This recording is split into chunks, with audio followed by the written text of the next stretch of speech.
Imagine waking up, opening your front door, and your entire street is covered in hundreds of live, flopping fish. This isn't a joke. It has happened hundreds of times all over the world.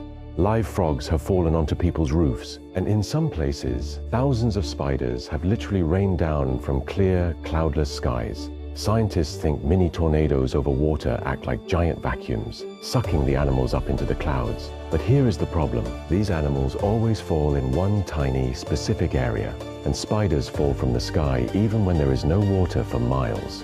To this day, it remains one of nature's weirdest puzzles.